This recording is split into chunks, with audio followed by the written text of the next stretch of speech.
ತಮ್ಮದೇ ಪಕ್ಷದ ಶಾಸಕರಿಂದ ಎಚ್.ಡಿ. ಕುಮಾರಸ್ವಾಮಿ ಅವರಿಗೆ ನಿನ್ನೆ ಬಿಗ್ ಶಾಕ್ ಎದುರಾಯಿತು. ಅಡ್ಡ ಮತದಾನ ಇಷ್ಟು ಪ್ರಮಾಣದಲ್ಲಿ ಆಗುತ್ತೆ ಅಂತ ಕುಮಾರಸ್ವಾಮಿ ಅವರು ಕೂಡ ಎಣಿಸಿರಲಿಲ್ಲ. ಆದರೆ ನಿನ್ನೆ ತಮ್ಮದೇ ಶಾಸಕರು ಭಾರಿ ಆಘಾತ ಕೊಟ್ಟಿದ್ದಾರೆ. ಅಡ್ಡ ಮತದಾನ ಮಾಡಿರುವಂತಹ ನಾಯಕರು ಯಾರಿದ್ದಾರೆ ಅವರ ಮೇಲೆ ಎಚ್.ಡಿ. ಕುಮಾರಸ್ವಾಮಿ ಅವರು ಕ್ರಮ ಕೈಗೊಳ್ತಾರಾ? ಜೆಡಿಎಸ್ ಶಾಸಕರ ತುರ್ತು ಸಭೆಯನ್ನ ಕೇಂದ್ರ ಸಚಿವ ಕುಮಾರಸ್ವಾಮಿ ಅವರು ಕರೆದಿದ್ದಾರೆ. ಈಗ ಅಡ್ಡ ಮತದಾನ ಬಗ್ಗೆ ಅವಲೋಕನ ಕೂಡ ಮಾಡಲಿದ್ದಾರೆ ಎಚ್.ಡಿ. ಕುಮಾರಸ್ವಾಮಿ ಅವರು. ಮಧ್ಯಾಹ್ನ 3 ಗಂಟೆಗೆ ಎಚ್.ಡಿ. ಕುಮಾರಸ್ವಾಮಿ ಅವರ ನಿವಾಸದಲ್ಲಿ ಮಹತ್ವದ ಸಭೆ ನಡೆಯುತ್ತೆ. ಜೆಡಿಎಸ್ನ 4 ಶಾಸಕರು ಅಡ್ಡ ಮತದಾನ ಮಾಡಿದ್ದಾರೆ ಅನ್ನೋ ಆರೋಪ ಕೇಳಿಬರ್ತಾ ಇದೆ. ಪರಿಷತ್ ಚುನಾವಣೆಯಲ್ಲಿ ಬಿಜೆಪಿ ಜೆಡಿಎಸ್ ಮೈತ್ರಿಗೆ ಭಾರಿ ಹಿನ್ನಡೆ ಆಗಿತ್ತು. ಈ ಹಿನ್ನೆಲೆಯಲ್ಲಿ ಅಂದುಕೊಂಡಂತೆ ಬಿಜೆಪಿ ಮೈತ್ರಿ ನಾಯಕರು ಕೈ ಹಿಡಿಲಿಲ್ಲ. ಬಿಜೆಪಿ ಮತ್ತು ಪಕ್ಷದ ಕೆಲವು ಶಾಸಕರ ನಡೆಯಿಂದ ಜೆಡಿಎಸ್ನಲ್ಲಿ ಈಗ ಆತಂಕ ವ್ಯಕ್ತವಾಗ್ತಾ ಇದೆ. ಒಂದು ಕಡೆ ಮೈತ್ರಿ ಪಕ್ಷ ಅವರ ನಾಯಕರು, ಮತ್ತೊಂದು ಕಡೆಯಲ್ಲಿ ತಮ್ಮದೇ ಪಕ್ಷದ ನಾಯಕರು ಭಾರಿ ಆಘಾತವನ್ನು ಕೊಟ್ಟಿದ್ದಾರೆ. ಹೀಗಾಗಿ ಕುಮಾರಸ್ವಾಮಿ ಅವರು ಈಗ ತಮ್ಮ ಪಕ್ಷದ ಶಾಸಕರು ಯಾರಿದ್ದಾರೆ ಅವರ ಒಂದು ಸಭೆ ಕರೆದಿದ್ದಾರೆ. ಈ ಸಭೆಯಲ್ಲಿ ಈ ಅಡ್ಡ ಮತದಾನ ಏನಾಗಿತ್ತು ಇದಕ್ಕೆ ಸಂಬಂಧಪಟ್ಟಂತೆ ಆತ್ಮಾವಲೋಕನೆ ಮಾಡಿಕೊಳ್ಳಲಿದ್ದಾರೆ ಅನ್ನೋ ಮಾಹಿತಿಗಳು ಕೇಳಿಬರ್ತಾ ಇದೆ. ಹಾಗಾದರೆ ಇವತ್ತು ಏನು ಚರ್ಚೆ ಆಗುತ್ತೆ? ಮೈತ್ರಿ ಮುಂದುವರಿಬೇಕಾ ಬೇಡವಾ? ಅದು ಕೂಡ ಇಲ್ಲಿಂದಲೇ ನಿರ್ಧಾರ ಆಗುತ್ತಾ ಅನ್ನೋ ಪ್ರಶ್ನೆ ಒಂದು ಕಡೆ. ಯಾಕಂದರೆ ಮೈತ್ರಿ ಇಲ್ಲಿ ಹೇಳಿಕೊಳ್ಳುವಂತಹ ಒಂದು ಲಾಭ ಏನಾಗಲಿಲ್ಲ ಈ ಚುನಾವಣೆಯಲ್ಲಿ. ಹೀಗಾಗಿ ಪರಿಷತ್ನ ಚುನಾವಣೆ ಮೈತ್ರಿ ಮೇಲೆ ಏನಾದರೂ ಪರಿಣಾಮ ಬೀರುತ್ತಾ ಅನ್ನುವಂಥದ್ದು ಒಂದು ಕಡೆ. ಮತ್ತೊಂದು ಕಡೆಯಲ್ಲಿ ಜೆಡಿಎಸ್ನಲ್ಲಿ ನಾಯಕತ್ವ ಪ್ರಬಲವಾಗಿತ್ತು ಹಿಂದೆ, ಅದು ಈಗ ದುರ್ಬಲವಾಗ್ತಾ ಇದೆಯಾ? ಯಾಕಂದರೆ ಭಾರಿ ಪ್ರಮಾಣದಲ್ಲಿ 4 ಜನ ಅಂತ ಹೇಳ್ತಾ ಇದ್ದಾರೆ. ಎಷ್ಟು ಜನ ಅನ್ನುವಂಥದ್ದು ಕೂಡ ಗೊತ್ತಾಗಬೇಕಾಗತ್ತೆ. 2 ಪಕ್ಷದಲ್ಲಿ ಒಟ್ಟು 11 ಅಡ್ಡ ಮತದಾನಗಳಾಗಿದ್ದಾವೆ.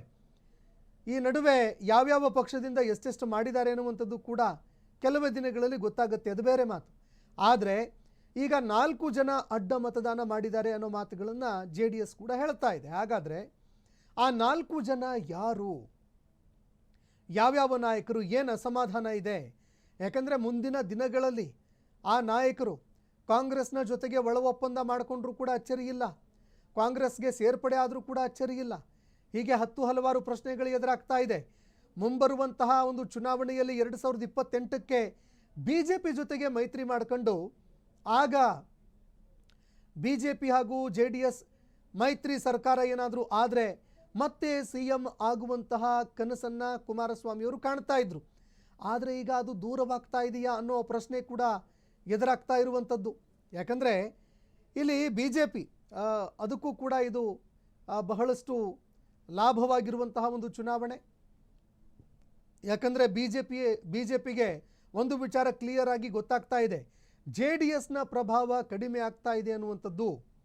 ಇದು ಜೆಡಿಎಸ್ಗೂ ಕೂಡ ಅರಿವಾಗಿದ್ದೇ ಆದರೆ ಮುಂದಿನ ಚುನಾವಣೆಯಲ್ಲಿ ನಮಗೆ ಲಾಭ ಆಗುತ್ತೆ.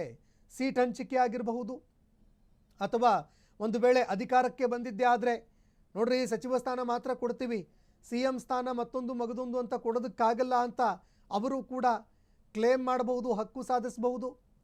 ಆಗ ಅಸ್ತಿತ್ವ ಉಳಿಸ್ಕೊಳ್ಳೋದಕ್ಕೆ ಜೆಡಿಎಸ್ ಕೂಡ ಅದಕ್ಕೆ ಒಪ್ಕೊಳ್ಬೇಕಾಗತ್ತೆ. ಹೀಗಾಗಿ ಮುಂದೆ ಮೈತ್ರಿ ಯಾವ ರೀತಿಯಾಗಿ ಸಾಗಬೇಕು, ಮೈತ್ರಿಯ ಪ್ರಭಾವ ಯಾವ ರೀತಿಯಾಗಿ ಇರುತ್ತೆ ಮೈತ್ರಿಯಲ್ಲಿ ಕುಮಾರಸ್ವಾಮಿಯವರದ್ದು, ಇದೆಲ್ಲವೂ ಕೂಡ ಈ ಚುನಾವಣೆ ನಿರ್ಧಾರ ಮಾಡುತ್ತೆ.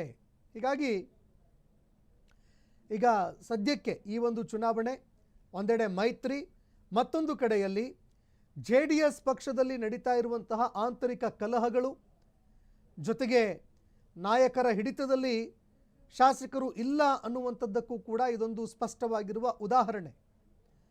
ಅವನತಿಯತ್ತ ಸಾಗ್ತಾ ಇದೆಯಾ ಜೆಡಿಎಸ್ಸು ಅನ್ನೋ ಪ್ರಶ್ನೆ ಏನು ಎದುರಾಗ್ತಾ ಇತ್ತು, ಅದಕ್ಕೆ ಈ ಚುನಾವಣೆ ಮತ್ತಷ್ಟು ಪುಷ್ಟಿ ಕೊಡ್ತಾ ಇದೆ ಈಗ. ಹೀಗಾಗಿ ಕುಮಾರಸ್ವಾಮಿ ಅವರು ಈಗ ಈ ಸಭೆಯಲ್ಲಿ ತಮ್ಮ ಶಾಸಕರಿಗೆ ಯಾವ ರೀತಿಯಾಗಿ ಚಾಟಿ ಬೀಸ್ತಾರೆ, ಜೊತೆಗೆ ಅವರ ವಿಶ್ವಾಸವನ್ನು ಯಾವ ರೀತಿಯಾಗಿ ಮತ್ತೆ ಭದ್ರಗೊಳಿಸ್ತಾರೆ,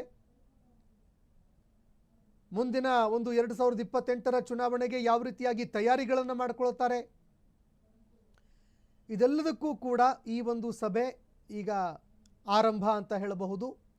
ಅಂದರೆ ಇನ್ನು ಮುಂದೆ ಕುಮಾರಸ್ವಾಮಿಯವರು ತಮ್ಮ ಈ ಹಿಂದಿನ ಒಂದು ಕ್ಷೇತ್ರಗಳು ಯಾವುದಿತ್ತು ಆ ಕ್ಷೇತ್ರಗಳತ್ತ ಹೆಚ್ಚಿನ ಗಮನ ಹರಿಸುವಂತಹ ಸಾಧ್ಯತೆಗಳು ಈಗ ದಟ್ಟವಾಗಿ ಕಂಡು ಬರ್ತಾ ಇದೆ. ಇದರ ಜೊತೆಗೆ ಕುಮಾರಸ್ವಾಮಿ ಅವರಿಗೆ ಒಂದು ವಿಚಾರ ಕೂಡ ಈಗ ಮನದಟ್ಟಾಗಿರುತ್ತೆ. ಕೇಂದ್ರದ ರಾಜಕಾರಣ ಸಾಕಪ್ಪ, ಈಗ ರಾಜ್ಯ ರಾಜಕಾರಣ ಕೈ ತಪ್ಪಿ ಹೋಗ್ತಾ ಇದೆ. ಯಾವ ಒಂದು ರೈಲು ಹಳಿ ಮೇಲೆ ಆರಾಮಾಗಿ ಸಾಗಬೇಕಾಗಿತ್ತು ಅಲ್ಲಿ ಕ್ರ್ಯಾಶ್ ಆಗ್ತಾ ಇದೆ, ಹಳಿ ತಪ್ತಾ ಇದೆ. ಹೀಗಾಗಿ ಅದನ್ನು ಮತ್ತೆ ಸರಿ ದಾರಿಗೆ ತರಬೇಕು ಅಂತಂದರೆ ರಾಜ್ಯ ರಾಜಕಾರಣದತ್ತ ಹೆಚ್ಚು ಗಮನ ಹರಿಸಬೇಕಾಗತ್ತೆ. ಹೀಗಾಗಿ ಕುಮಾರಸ್ವಾಮಿ ಅವರಿಗೆ ಇನ್ನು ಮುಂದೆ ಅಗ್ನಿ ಪರೀಕ್ಷೆ ಎದುರಾಗುತ್ತೆ. ಅವರು ಈ ಅಗ್ನಿ ಪರೀಕ್ಷೆಯನ್ನು ಯಾವ ರೀತಿಯಾಗಿ ಎದುರಿಸ್ತಾರೆ ಅನ್ನುವಂಥದ್ದಕ್ಕೂ ಕೂಡ ಕಾಲವೇ ಉತ್ತರ ಕೊಡುತ್ತೆ.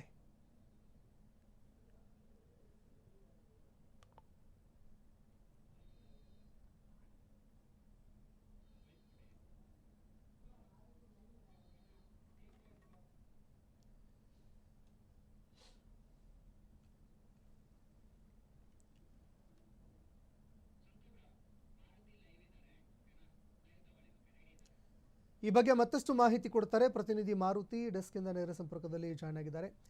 ಮಾರುತಿ, ಈಗ ಒಂದು ಕಡೆ ಕುಮಾರಸ್ವಾಮಿ ಅವರ ಪಕ್ಷದಲ್ಲಿ ಅಡ್ಡ ಮತದಾನ, ಮತ್ತೊಂದು ಕಡೆಯಲ್ಲಿ ಮೈತ್ರಿ ಪಕ್ಷ ಬಿಜೆಪಿಯಲ್ಲೂ ಕೂಡ ಅಡ್ಡ ಮತದಾನ ಆಯಿತು.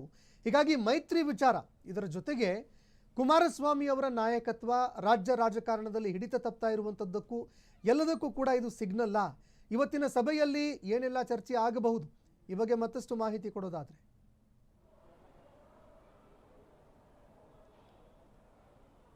ಸಂತೋಷ್, ಇದೊಂದು ರೀತಿಯಾದಂಥ ಕುಮಾರಸ್ವಾಮಿಗೆ ಕೊನೆ ಎಚ್ಚರಿಕೆ ಅಂತಲೂ ಕೂಡ ಹೇಳ್ಬೋದು. ಯಾಕೆಂದರೆ ಈ ಹಿಂದೆಲ್ಲೂ ಕೂಡ ಪಕ್ಷದಲ್ಲಿ ಸಾಕಷ್ಟು ಬದಲಾವಣೆ ಆಗ್ತಿತ್ತು, ಪಕ್ಷದ ವಿರುದ್ಧವಾಗಿ ಮಾತನಾಡುವ ಸಂದರ್ಭವೂ ಕೂಡ ಪಕ್ಷದಲ್ಲಿ ಬಂದಿತ್ತು. ಆದರೆ ಕುಮಾರಸ್ವಾಮಿ ಎಲ್ಲೋ ಒಂದು ಕಡೆ ಕೇಂದ್ರ ಸಚಿವರ ಆದ ನಂತರ ಅತಿ ಹೆಚ್ಚು ರಾಜ್ಯ ಕಡೆ ಗಮನ, ಅಂದರೆ ಪಕ್ಷದ ಕಡೆ ಅತಿ ಹೆಚ್ಚು ಗಮನ ಹರಿಸಲಿಲ್ಲ.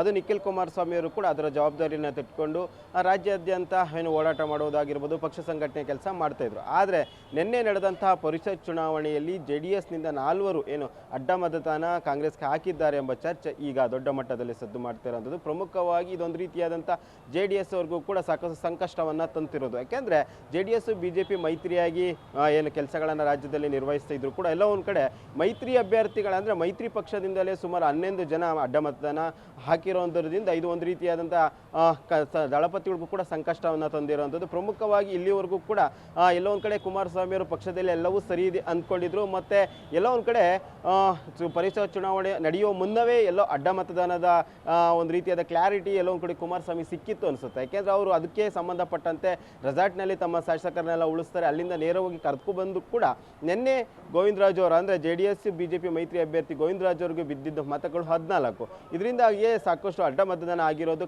ಕ್ಲಾರಿಟಿಯಾಗಿ ಸಿಕ್ಕೋರಂಥದ್ದು. ಇದರಿಂದ ಮುಂದಿನ ದಿನಗಳಲ್ಲಿ ಏನು ಆಡಬೇಕು ಎಂಬ ಬಗ್ಗೆ ಕೂಡ ಇವತ್ತು ಒಂದು ರೀತಿಯಾದಂಥ ಆತ್ಮಾವಲೋಕನ ಮಾಡ್ಕೊಳ್ಬೇಕಾಗಿರೋ ಪರಿಸ್ಥಿತಿ BJP ಮತ್ತು JDSಗೆ ಒದಗಿರೋವಂಥದ್ದು. ಇದಕ್ಕೆ ಸಂಬಂಧಪಟ್ಟಂತೆ ನಿನ್ನೆ ಕುಮಾರಸ್ವಾಮಿ ಅವರ ಜೊತೆ ಅಶೋಕ್ ಅವರು ಕೂಡ ಚರ್ಚೆ ಮಾಡಿರೋವಂಥದ್ದು. ಇಲ್ಲಿ ಅಡ್ಡ ಮತದಾನ ಆಗಿರೋ ಬಗ್ಗೆ ಕೂಡ ಮಾತುಕತೆ ನಡೆದಿರುವ ಸಾಧ್ಯತೆ ಇರೋವಂಥದ್ದು. ಇನ್ನೊಂದು ಕಡೆ ಇವತ್ತು ಕುಮಾರಸ್ವಾಮಿ ಅವರು ನೇರವಾಗಿ ತಮ್ಮ ಶಾಸಕರನ್ನ ಮೀಟಿಂಗನ್ನು ಕರೆದಿರೋದು, ಅಂದರೆ ತಮ್ಮ ನಿವಾಸದಲ್ಲಿ ಕೂಡ ಇವತ್ತೆಲ್ಲ ಶಾಸಕರನ್ನು ಕರೆದಿರೋಂಥದ್ದು. ಅಲ್ಲೂ ಕೂಡ ಅಡ್ಡ ಮತದಾನ ಬಗ್ಗೆ ಚರ್ಚೆ ಆಗುತ್ತೆ. ಪ್ರಮುಖವಾಗಿ ಸಾಕಷ್ಟು ಹೆಸರುಗಳು ಕೇಳಿಬರ್ತಿದೆ. ಮತ್ತು ಎಲ್ಲರೂ ಕೂಡ ಕೆಲವೊಬ್ಬರು ಆತ್ಮಸಾಕ್ಷಿಯಾಗಿ ನಾವು ಮತ ಹಾಕಿದ್ದೀವಿ ಅಂತ ಕೂಡ ಹೇಳ್ತಿರೋವಂಥದ್ದು. ಇವೆಲ್ಲವೂ ಕೂಡ ಇವತ್ತಿನ ಕುಮಾರಸ್ವಾಮಿ ಕರೆದಿರುವಂಥ ಸಭೆಯಲ್ಲಿ ಸಾಕಷ್ಟು ಚರ್ಚೆ ಆಗುತ್ತೆ. ಯಾರೆಲ್ಲ ಹಾಕಿದ್ದಾರೆ ಎಂಬ ಬಗ್ಗೆಯೂ ಕೂಡ ಮುನ್ನೆಲೆ ಬರುವ ಸಾಧ್ಯತೆ ಇರುವಂಥದ್ದು. ಎಲ್ಲವೂ ಕೂಡ ಕ್ಲಾರಿಟಿಯಾಗಿ ಒಂದು ಉತ್ತರ ಸಿಗುವ ಸಾಧ್ಯತೆ ಇರುವಂಥದ್ದು. ಅದರಿಂದಾಗಿ ತಮ್ಮ ಶಾಸಕರನ್ನು ಇವತ್ತು ಮೀಟಿಂಗನ್ನು ಕರೆಸಿ, ಅಂದರೆ ದಿಢೀರನ್ನ ಮೀಟಿಂಗನ್ನು ಕರೆಸಿ ಎಲ್ಲರೂ ಕೂಡ ಚರ್ಚೆ ಮಾಡ್ತಾರೆ, ಯಾರು ಅಡ್ಡ ಮತದಾನ ಹಾಕಿದ್ದಾರೆ ಎಂಬ ಬಗ್ಗೆಯೂ ಕೂಡ ಒಂದು ಕ್ಲಾರಿಟಿ ಸಿಗುವ ಸಾಧ್ಯತೆ ಇರುತ್ತದೆ. ಅದೇ ರೀತಿ ಮುಂದಿನ ದಿನಗಳಲ್ಲಿ JDS ಉಳಿಬೇಕಾದ್ರೆ ಯಾವ ರೀತಿ ನಾವು ಕೆಲಸಗಳನ್ನು ಮಾಡಬೇಕು ಮತ್ತು ಪಕ್ಷ ಸಂಘಟನೆ ಬಗ್ಗೆ ಎಷ್ಟು ಒತ್ತನ್ನು ಕೊಡಬೇಕು ಎಂಬ ಬಗ್ಗೆಯೂ ಕೂಡ ಚರ್ಚೆ ಆಗುತ್ತೆ. ಒಟ್ಟಿನಲ್ಲಿ ನಿನ್ನೆ ನಡೆದಂಥ ಘಟನೆ ಬಗ್ಗೆ ಸಂಪೂರ್ಣವಾಗಿ ಆತ್ಮಾವಲೋಕನ ಬಹಿರಂಗವಾಗಿ ಹೇಳಿಕೆ ಕೊಡದೆ ಸಾಧ್ಯವಾಗದೇ ಇದ್ರೂ ಕೂಡ ಒಳಗೆ ಎಲ್ಲರನ್ನ ಕರೆಸಿ ಮಾತನಾಡುವ ಸಂದರ್ಭ BJPಗೂ ಮತ್ತು JDSಗೆ ಒದಗಿರೋದ್ರಿಂದ ಇವತ್ತು JDS ಅವರು ಕೂಡ ಮೀಟಿಂಗನ್ನು ಕರೆಸಿ ಅದರ ಬಗ್ಗೆ ಚರ್ಚೆ ಮಾಡ್ತಾರೆ. ಮುಂದಿನ ದಿನಗಳಲ್ಲಿ ಪಕ್ಷ ಸಂಘಟನೆ ಯಾವ ರೀತಿ ಇರಬೇಕು, ಪ್ರಮುಖವಾಗಿ JDS ಭದ್ರಕೋಟೆ ಆಗಿರುವಂಥದ್ದು ಹಳೆ ಮೈಸೂರು ಭಾಗದಲ್ಲಿ ಹಿಡಿತ ತಪ್ಪುವ ಸಾಧ್ಯತೆ ಇರುವಂಥದ್ದು. ಮುಂದಿನ ದಿನಗಳಲ್ಲಿ ಕೂಡ ಕುಮಾರಸ್ವಾಮಿ ಅತಿ ಹೆಚ್ಚು ರಾಜ್ಯ ರಾಜಕೀಯ ಮತ್ತು ಪ್ರಮುಖವಾಗಿ ಪಕ್ಷದ ಕಡೆ ಹೆಚ್ಚು ಒತ್ತು ಕೊಡುವ ಗಮನ ಹರಿಸ್ತಾ ಇರುವಂಥದ್ದು. ಸಂತೋಷ್, ಧನ್ಯವಾದಗಳು ಮಾರುತಿ ನಿಮ್ಮೆಲ್ಲ ಮಾಹಿತಿಗೆ.